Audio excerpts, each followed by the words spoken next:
I'm extremely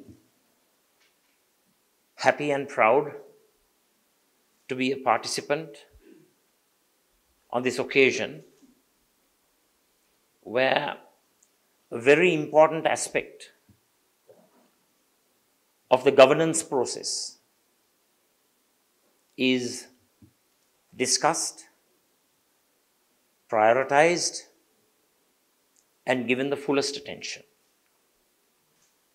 We are very happy that this particular forum has been attended by honorable members of Parliament throughout the international community. We welcome you all. We welcome all the guests to our motherland, and I hope you enjoy the pristine environment, the cultures, and the scenic beauty of our motherland. And I certainly hope that you return. Distinguished friends, we all understand, we all comprehend, and we all believe that informed decisions, comprehensive policy resultants have a direct relationship with development promotion and the achievement of prosperity. These are all given truths proven by various studies that have been conducted in most countries where policies have succeeded in generating growth, development, and enhancement of the living standards of the people. We all believe that in a democratic system, the tripartite system of government, with the three main pillars, the executive, the legislature, and the judiciary, perform an indispensable role in the democratic system and in harnessing and protecting the democratic polity. I fervently believe that monitoring and evaluation process should not be confined to the legislature. I think this process has to be included in the executive too. Because we all know very well the policy-making cycle, the policy-making processes. If we briefly outline the policy process, you have the policy inputs, then you have the formulation of policy. That's how the decision-making process goes forward. Next, you have the implementation of policy and the monitoring and evaluation process, which provides the needed changes, corrections, which is invaluable to strengthen the decision-making processes. So if the main decision-making body of a country, which is basically the government of the country, if the government does not embark in including proper evaluation processes and strategies, in the governmental decision-making process, then you have bad policy as policy outputs. You don't achieve sound policy. So I think it's extremely important that we ensure that the evaluation and monitoring processes are included in the governmental decision-making process. And here in Sri Lanka, by the government, I mean the President, the Prime Minister, the Cabinet, and the other members at ministerial levels that are represented in Parliament. I do believe fervently that evaluation monitoring processes at both the executive and legislative levels will form the quintessential bedrock for successful policy making. Policies that are based on facts, based on evidence, based on data, case studies, and experience will provide an additional input into the sound decision-making processes. We all believe in good governance. Monitoring and evaluation will enhance rule of law. It will strengthen accountability, transparency, and the participatory aspect of government. Most important of all, monitoring and evaluation will allow all of us to prevent corruption, to prevent bribery, to prevent misuse of state assets and state properties. So while agreeing that monitoring and evaluation is a very important aspect, a crucial aspect of a successful decision-making process, I sometimes wonder, do we walk the talk? Kyrgyzstan is a shining example of a country that has actually implemented in a practical sense and brought in legislation and acts of parliament to make monitoring and evaluation an integral part of the governance process. Even though our country has commenced the process, we are yet to see its ultimate fruition, its ultimate implementation. And I sometimes wonder whether we have the political conviction, the strength, the determination to see and ensure that this dream of having monitoring and evaluation actually becomes a practical reality in day-to-day governance. So I think we have to walk the talk. While asserting that fact, I must emphasize the tremendous role played by my colleague, Honorable Kabir Hashim. The hard work, the determination, and the commitment that he and his team and all those who are involved in the process, ex-parliamentarians, Dr. Kalugampitiya, and the rest, They've worked very hard to make sure that this concept, that this major change in the governance process is made a reality. However, it still remains a dream.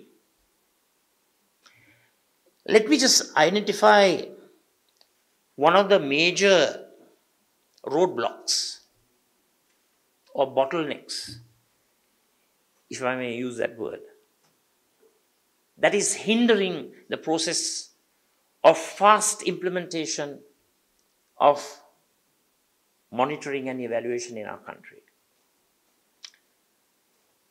Within the tripartite system, we have the system of separation of powers. The executive, the legislature, and the judiciary. The separation of powers principle, the checks and balances, these norms and conventions, rules and regulations, and laws are the quintessential precepts of the democratic system. Today, unfortunately, the autonomy which these three branches of government has enjoyed has become clouded due to various interventions and various decision making by certain actors in the policy making processes. The separation of powers principle has to be protected and enhanced. The checks and balances have to be part and parcel of our system of governance. Within that context, I fervently believe the establishment of monitoring, evaluation, and also feedback will become a very important change in our system of government. I personally believe, even though we bring in acts of parliament, history has taught us, and the present has taught us, the executive domination of the system of the government may not necessarily be conducive to the exercise of monitoring and control policy instruments and programs. This is why I continue to emphasize the importance of maintaining a proper balance in the tripartite system of government, in the three branches of government, the checks and balances, because that is vital if monitoring and evaluation is to succeed. How will monitoring and evaluation succeed? If it is only done at the parliamentary level, if there is continuous executive domination of the legislature, how effective will it be? These are questions that we need to ask. Therefore, let me propose, let's make a strong move to enact the bill that has already been formulated. Special select committees have been set up. The bills are formulated. Now we need to get it enacted. We need to walk the talk. Action is needed. Not action in the future. Not action tomorrow, day after. Action today. Because, unfortunately, the bankruptcy that we are suffering is not merely economic. We are suffering some sort of a bankruptcy in accepting realities. We are suffering from a knowledge bankruptcy. If Sri Lanka is to extricate itself from this situation of bankruptcy, there is no better time than now, right now, to ensure that monitoring and evaluation process becomes an independent, standalone process which has unfettered access to information and which does not get influenced or distracted by political interventions. Therefore, why not declare as a country that we have monitoring and evaluation as an entrenched clause in the Constitution? An entrenched clause such as fundamental rights, such as human rights. No politician, no political team can interfere into this process. Only if monitoring and evaluation is situated in structures which are entrenched clauses of the Constitution, which are part and parcel of the Constitution, which cannot be interfered with a simple majority, then you will have an institution with immense capacity and with great strength. Countries have embarked on establishing offices of managing budget, Office of Management and Budgets, Parliamentary Budget Office.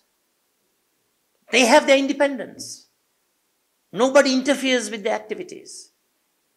Monitoring and evaluation systems in Sri Lanka has to go forward in such a manner. So let's hope. Politicians are famous for making glorified speeches. But do remember, there is a distinction between declaratory policy and action policy. All the declarations have been done. All the glorification has been done. Many have articulated this sound concept, but we need action.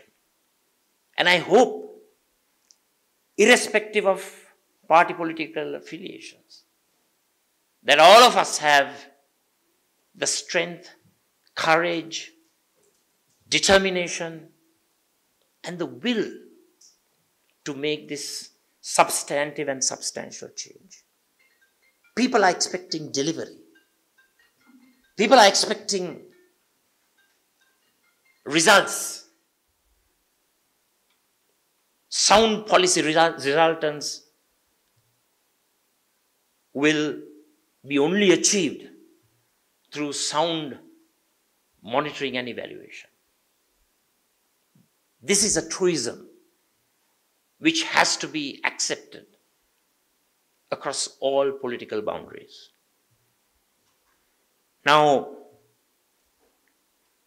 we all heard that this present Parliament has established various committees and institutions.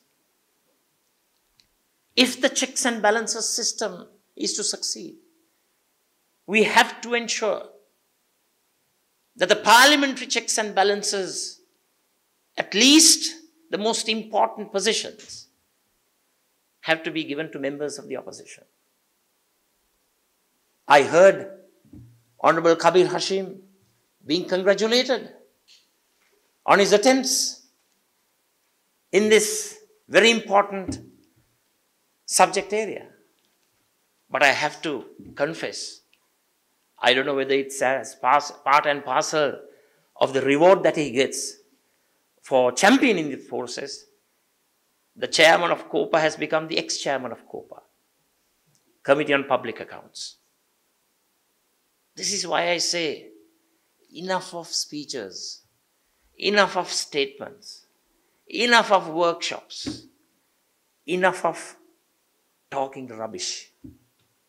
Let's get it done. It's already there. We only have to do it. I am reminded of the famous phrase that one shoe company uses. A famous American basketballer, Michael Jordan, appeared in one of those acts and advertisements. The Nike ad. It stated, just do it.